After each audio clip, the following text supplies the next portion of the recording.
বিশ্বের বহুল আলোচিত জাহাজ দুর্ঘটনায় টাইটানিক নামের যে বিলাসবহুল জাহাজটি সমুদ্রে ডুবে গিয়েছিল, প্রথমবারের মতো সেই জাহাজের পূর্ণাঙ্গ একটি ছবি পাওয়া গেছে। ছবিটি আটলান্টিকের 12,500 ফুট নিচে ডুবে থাকা জাহাজটির ধ্বংসাবশেষের প্রথম ডিজিটাল স্ক্যান, যা গভীর সমুদ্র ম্যাপিং পদ্ধতি ব্যবহারের মাধ্যমে তৈরি করা হয়েছে। এতে টাইটানিকের 3D অর্থাৎ দৈর্ঘ্য, প্রস্থ এবং উচ্চতা এই 3 মাত্রার দৃশ্য পাওয়া যাচ্ছে, যা এর আগে কখনো দেখা যায়নি। ছবিগুলো দেখার পর মনে হবে আটলান্টিক সাগর থেকে সব পানি সরিয়ে এরপর সমুদ্রের তলদেশে পরিত্যক্ত বিশাল আকারের জাহাজটি ফটোশ্যুট করা হয়েছে। তো হ্যাঁ ভিউয়ার্স, আজকে আমার এই প্রতিবেদনে আপনাদের সামনে শেয়ার করব 1912 সালের ডুবে যাওয়া সেই জাহাজটির যে ছবিগুলো এখন দেখানো হচ্ছে, এটা আসলে কতটুকু সত্যতা আছে, এটা আসলে কিভাবে তৈরি করলো এবং কিভাবে এই ছবিগুলো সংগ্রহ করলো, সেই বিষয়ের উপর কিছু তথ্য এবং ইতিহাস এখন আপনাদের সামনে শেয়ার করব।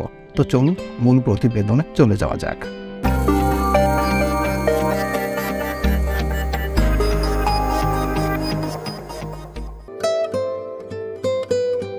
প্রথমবারের মতো দেখা গেল পানির নিচে টাইটানিকের ধ্বংসাবশেষের পূর্ণাঙ্গ ছবি।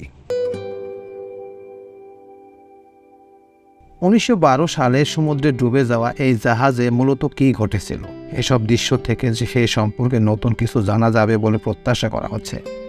এটি উদ্বোধনের যাত্রায় সমুদ্রে ভাসমান বিশালাকৃতির বরফের আইসবার্গের সঙ্গে ধাক্কা লাগার পর ডুবে গিয়েছিল। এতে 1,500-এর বেশি মানুষের মৃত্যু হয়। যুক্তরাজ্যের সাউথ স্টাফন থেকে জাহাজটি যাত্রা শুরু করে যুক্তরাষ্ট্রের নিউ ইয়র্কে যাচ্ছিল।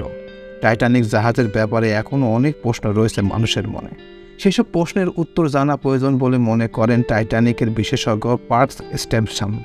তিনি বলেন, কোনো জল্পনা কল্পনার ওপর ভিত্তি করে গবেষণা নয়, বরং তথ্য প্রমাণ ভিত্তিক গবেষণাকে অগ্রসরের জন্য এই ধরনের মডেল প্রথম কোনো পদক্ষেপ। প্রতিবেদনে বলা হয়েছে 1985 সালে প্রথমবারের মতো সমুদ্রের তলদেশে জাহাজটির খোঁজ পাওয়া যায়। এরপর থেকে ব্যাপক গবেষণা শুরু হয় জাহাজটিকে নিয়ে। কিন্তু জাহাজটি এত বড় এবং সমুদ্রের গভীরে অন্ধকারে হওয়ায় ক্যামেরা দিয়ে এতদিন সেই সব ছবি তোলা হয়েছে তা জাহাজের কিছু অংশের। কখনই ডুবে যাওয়া পুরো জাহাজের ছবি পাওয়া যায়নি।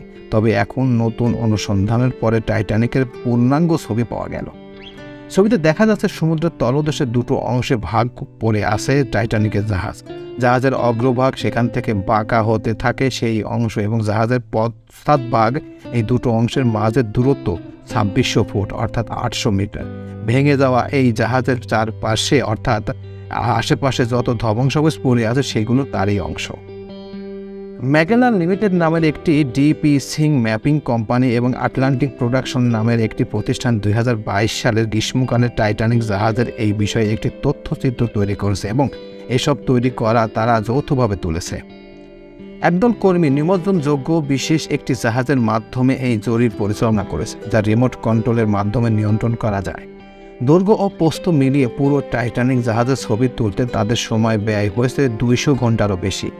জাহাজটির প্রতিটি কোণ থেকে অর্থাৎ 7 লাখের বেশি ছবি তুলেছে তারা, যেগুলোর সাহায্যে পুরো টাইটানিকের একটি 3D ছবি তৈরি করেছেন তারা। এই অভিযানের পরিকল্পনার নেতৃত্ব দিয়েছেন ম্যাগেলান লিমিটেডের গেরহার্ড শেফার্ড। তিনি বলেছেন, এখন পর্যন্ত পানির নিচে ছবি তোলার যত প্রকল্প পরিচালনা করেছেন তার মধ্যে এটি সবচেয়ে বড়, প্রায় 4000 মিটার গভীরতা। তাদের সামনে বিশাল চ্যালেঞ্জ ছিল। একই সঙ্গে সেখানে পানির স্রোত রয়েছে। এছাড়া তাদের কোনো কিছু স্পর্শ করার অনুমতি ছিল না, কারণ এতে জাহাজের ধ্বংসাবশেষ ক্ষতির সম্ভাবনা যেন তৈরি না হয়। তিনি বলেন, আরেকটি চ্যালেঞ্জ হচ্ছে প্রতিটি বর্গ সেন্টিমিটারে ম্যাপিং করা, এমনকি জাহাজের যেসব অংশ আগ্রহ উদ্দীপক নয় সেই সবের, যেমন যেখানে ধ্বংসাবশেষ ছড়িয়ে ছিটিয়ে পড়ে আছে সেখানকার মাটির ছবি, কেননা জাহাজের বিভিন্ন অংশকে একত্র করার জন্য সেই সব ছবি প্রয়োজন। ছবিগুলো টাইটানিকের বিশালত্বের পাশাপাশি জাহাজটির একটি প্রোপেলারের সিরিয়াল নম্বরের মতো ছোটোখাটো বিষয় ধরা পড়েছে। জাহাজটির সম্মুখভাগ মরিচা ধরে ঢাকা পড়ে আছে। এরপর শতাধিক বছর আগে ডুবে যাওয়া জাহাজটি চেনা যায়। এর উপরে রয়েছে জাহাজের ডেক, সেখানে একটি গর্ত রয়েছে, সেখান থেকে একটি শূন্যতা দেখা পাওয়া যায়। সেখানে একসময় জাহাজের অনেক বড় সিঁড়ি ছিল। জাহাজের পশ্চাৎপথ বিভিন্ন ধাতব পদার্থের জঞ্জাল রয়েছে। একটি অংশ সমুদ্রের তলদেশে পড়ে যাওয়ার সঙ্গে সঙ্গে ধসে পড়ে। জাহাজটির আশেপাশে বিভিন্ন জিনিস ছড়িয়ে ছিটিয়ে রয়েছে। এসবের মধ্যে রয়েছে জাহাজ থেকে খসে পড়া অলংকৃত ধাতব বস্ত্র, মূর্তি এবং মুখ্য খোলা হয়নি এই রকম শ্যাম্পুনের বোতল। আবার অনেক ব্যক্তিগত জিনিসপত্র রয়েছে। ছবিতে দেখা যায় সামুদ্রিক তলানির উপর অসংখ্য জুতা পড়ে আছে। টাইটানিকের উপর দীর্ঘদিন গবেষণা করা প্রাক্স স্টিফেন বলেছেন যে এসব ছবি প্রথমবার দেখে বিস্মিত হয়েছিলেন তিনি। বলেন, আপনি জাহাজে এমন ধ্বংসাবশেষ দেখতে পাচ্ছেন যা কখনো দেখা সম্ভব হয়নি। আপনি ডুবন্ত পুরো জাহাজটি দেখতে পাচ্ছেন, আশেপাশের পরিবেশ সহ বিভিন্ন দৃষ্টিকোণ থেকে আপনি এটাকে দেখতে পাচ্ছেন। আপনি যা দেখতে পাচ্ছেন এটাই এখন এই জাহাজের সত্যিকারের অবস্থা। তিনি আরও বলেন, এসব ছবি পরীক্ষা নিরীক্ষা করে দেখলে 1912 সালে ওই ভয়াবহ রাত্রির টাইটানিকের ক্ষেত্রে আসলে কী ঘটেছিল সেই বিষয়ে নতুন কিছু ধারণা পাওয়া যেতে পারে। আইসবার্গের সঙ্গে কেমন করে সংঘর্ষ হয়েছিল সেই বিষয়ে আসলে আমাদের ধারণা নেই। আমরা এও জানি না সিনেমাতে যেমন দেখানো হয়েছে যে সেই রকম করে জাহাজের সামনে এক পাশে সঙ্গে সংঘর্ষ হয়েছিল কি না। জাহাজের পেছনের অংশ গবেষণা করলে টাইটানিক কীভাবে সমুদ্রের তলদেশে আঘাত এনেছিল সেই বিষয়ে ধারণা পাওয়া যেতে পারে। সমুদ্রের পানিতে ডুবে যাওয়া জাহাজের ক্ষয় অব্যাহত রয়েছে। পানিতে থাকা অণুজীব ও জীবাণু ক্রমশই এটিকে খেয়ে ফেলছে। এছাড়া এর বিভিন্ন অংশ ক্রমশই আলাদা হয়ে পড়ছে। সমুদ্রে এরকম একটি দুর্ঘটনার কারণ বুঝতে সময় যে ক্রমশ ফুরিয়ে আসছে। ইতিহাসবিদরা এই বিষয়ে সচেতন, কিন্তু এখন সেই সব ছবি পাওয়া গেলে সেখান থেকে জাহাজের খুঁটিনাটি বিষয়ের বিশেষজ্ঞরা পরীক্ষা করে দেখতে পারেন। আশা করা হচ্ছে যে এখনও হয়তো টাইটানিক আরও অনেক গোপন বিষয় বের হবে আমাদের কাছে। তো এই ছিল মোটামুটি আমাদের আজকের প্রতিবেদন। উপরোক্ত প্রতিবেদন থেকে আমার একটা জিনিসই বুঝলাম যে 1912 সালে এই টাইটানিক জাহাজটি ডুবে গিয়েছিল। তারপর অনেক ভিডিও, অনেক তথ্য, অনেক ইতিহাস বিভিন্ন ইউটিউব, বিভিন্ন সামাজিক মাধ্যমে পাওয়া গেছে, কিন্তু অরিজিনালি যে ছবিগুলো এখন আপনাদের দেখালাম এই ছবি থেকে বোঝা যায় যে আসলে এখন পর্যন্ত যে ছবি, যে তথ্য পাওয়া গেছে সেখানে অনেক কিছু ভুল ছিল।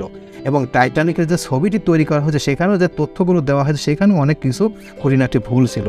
কিন্তু একটি কথা সবাই বলেছে যে আইসবার্গের সাথে ধাক্কা লাগার কারণে এই টাইটানিক জাহাজটি ডুবে গিয়েছিল।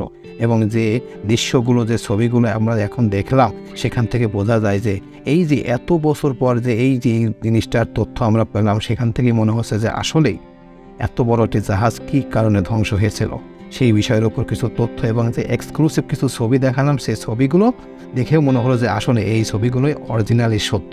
এবং এই যে এত বড় জাহাজের এত এই 200 ঘন্টা সময় নিয়ে এই ছবিগুলো তুলেছে সেটাও একটা বিশাল রেকর্ডের ব্যাপার স্যাপার।